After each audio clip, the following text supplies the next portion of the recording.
Thank you, darling. Yeah, some say revenge is a dish best served cold. So whatever happened to that Bob guy you were after? Personally, I'd like to hear some of your other adventures. Like, I don't know, did you ever go toe-to-toe with a red man?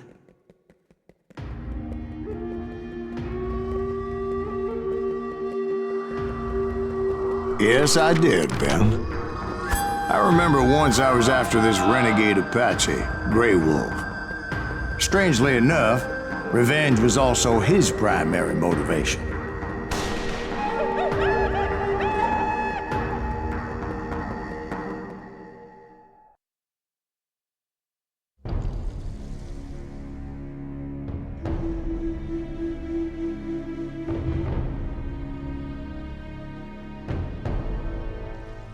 A bounty was put on Grey Wolf's head, and that's how I came to hunt him in the mountains.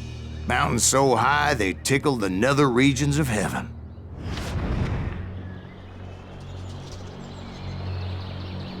Grey Wolf was a Chiricahua Apache medicine man who had led a war party in revenge for a massacre against his people.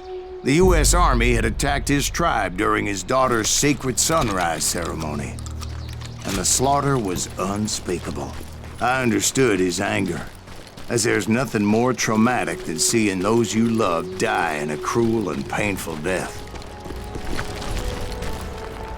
Right from the beginning, I couldn't shake the feeling that Grey Wolf was watching my every move. He led a band of young Apache warriors who wanted retribution and were more than willing to die for him.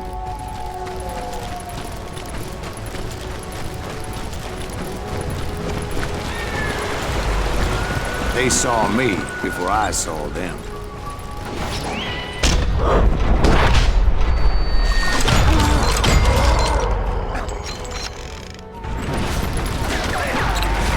And it crossed my mind that maybe this wasn't such a good idea.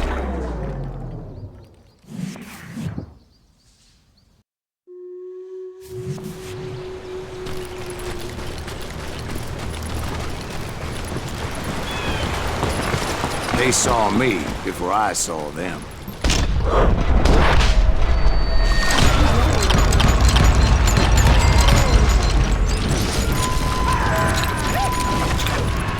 And it crossed my mind that maybe this wasn't such a good idea. But now that the shooting had started, there was no backing down.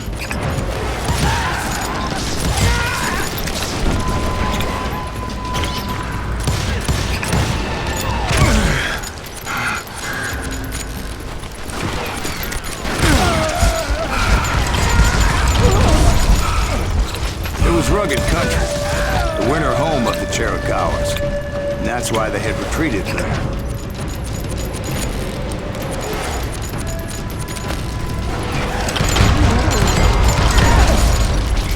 I admit to having some regrets about going after them the way I did. But then again, I got a lot of those.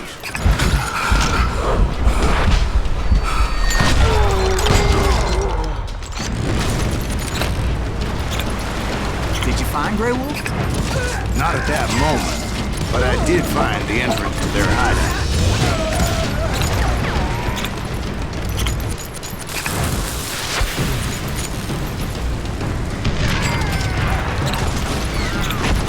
A deep crevice that led to a deeper cave. Don't tell me you went in there. Yeah, but it's not out of bravery so much as pure, angry cussedness.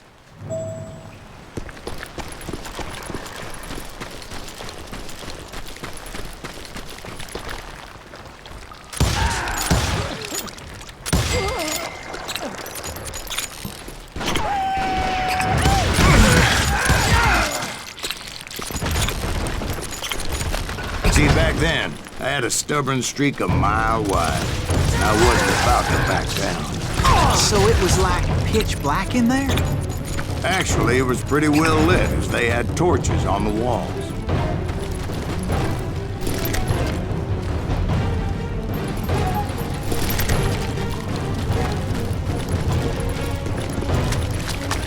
How big was his cave? Big as hell, Ben. Chiricahua had hid out there during the Indian War. They thought it was haunted with the ghosts of those murdered by the horse soldiers. The cave was haunted with dead Indian ghosts? To be honest, I was more concerned with the live ones than the dead ones.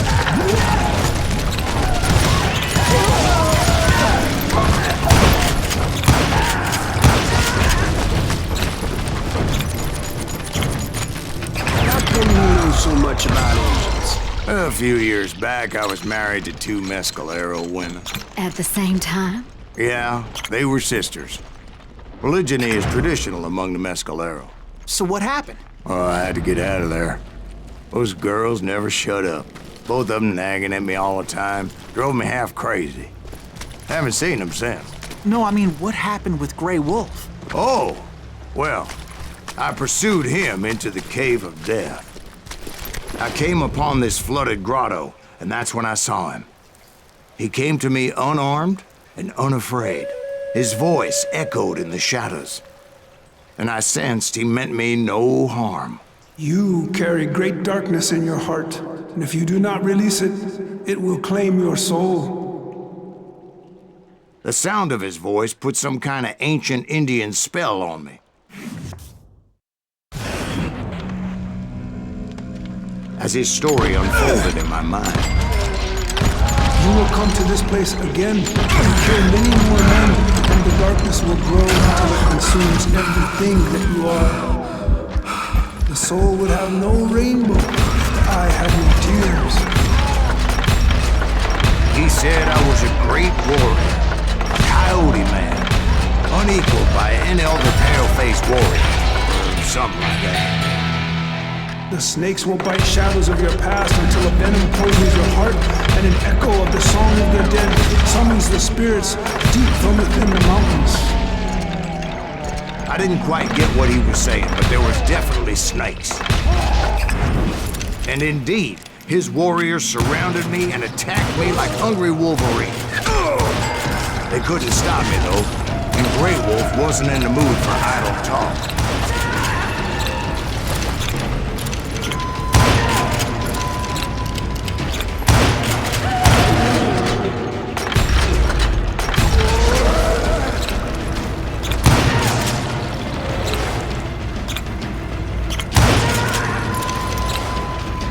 I swear I couldn't see any way out of this trap.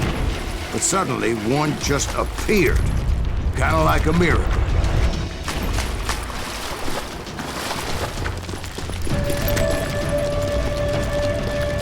I felt like I would be lost in that damn cave forever. Finally, I found myself back outside, perched on the edge of a precipice, overlooking a thundering whitewater river. To get where I was going required several leaps of faith, but no way in hell I was turning back. I chased after him, determined to make him explain the meaning of all that mumbo-jumbo.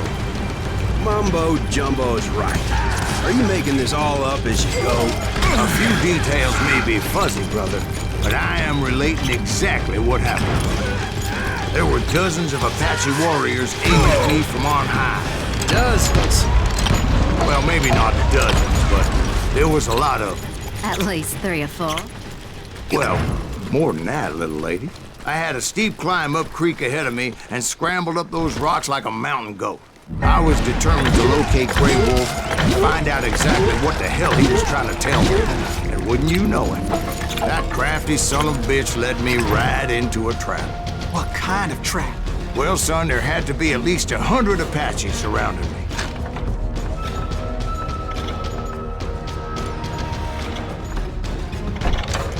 100? God be my witness. Oh, come on. Who are you kidding? Hey, I believe you. Come on, tell us how it ended. All right, but I'm not gonna drag this out. Where were we? You were surrounded by 100 Apache warriors. Well, I didn't take the time to count them exactly, but there were a lot of them.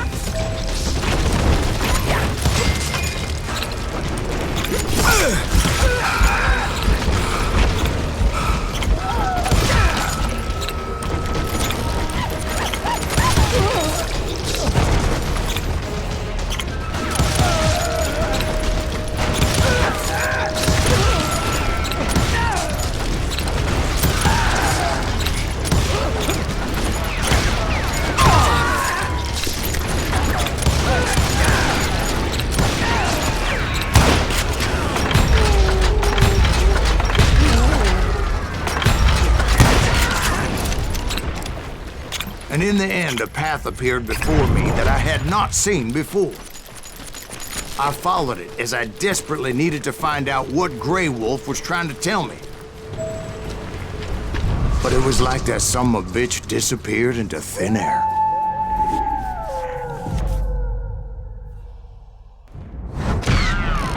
Never did find him. And never did collect my goddamn bounty.